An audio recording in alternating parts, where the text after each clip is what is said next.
आर कहियो न बेटा रोटी ताहुरे देल रोटी ताहुरे देल आजू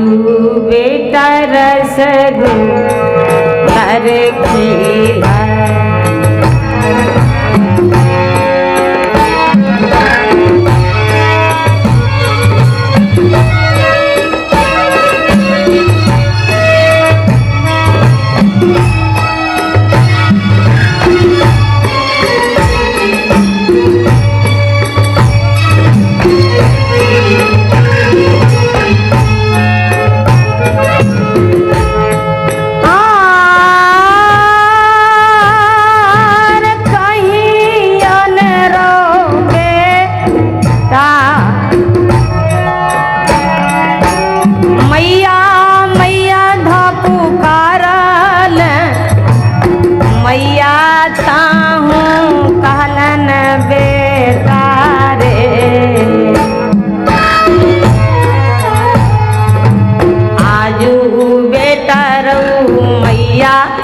कहने जा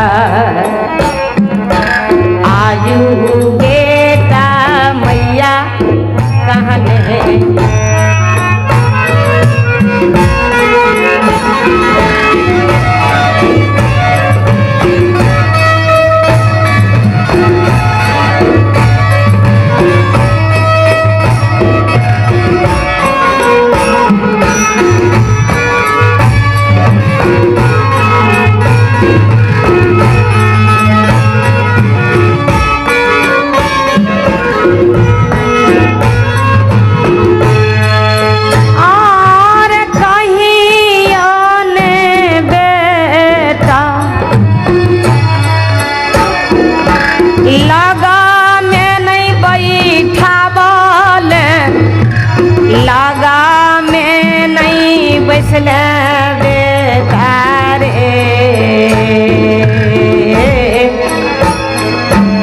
आजू बेटा तारे चारा आजू बेटा रो कान्हा चढ़ा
आजू बेटा रहू यज्ञा में जाला आजू बेटा यज्ञा में जाला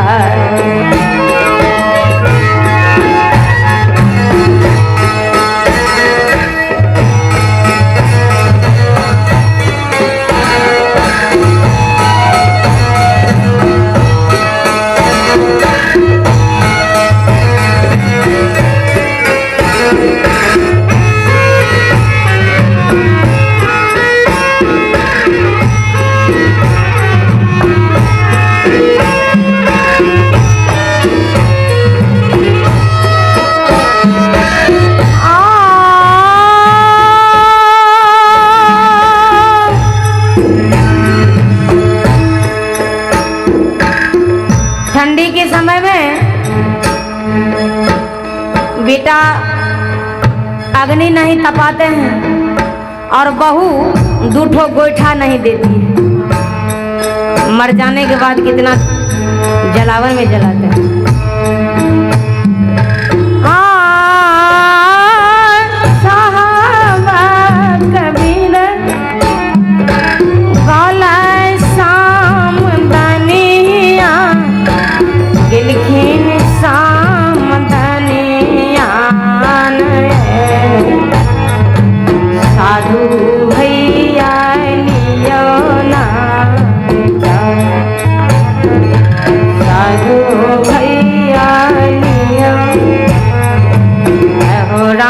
साहब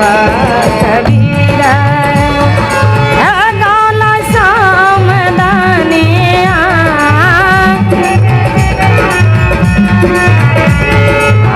गौल सामदानिया साधु भैया लिया ना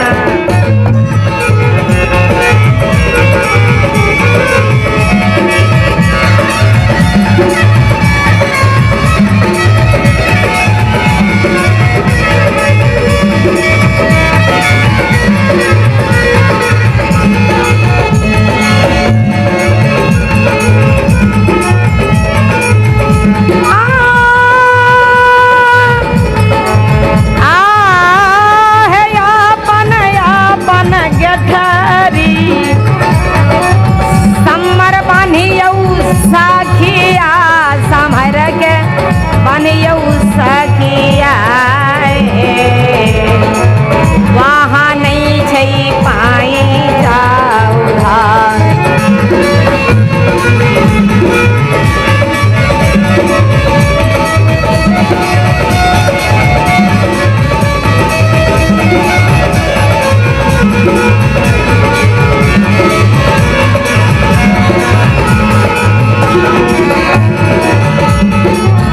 वहाँ नहीं छई पाई जाऊ धार वहाँ नहीं छे है पाई जा वहाँ नहीं छे पाई जा प्रेम से बाजू सतगुरुदेव स्वामी की जय।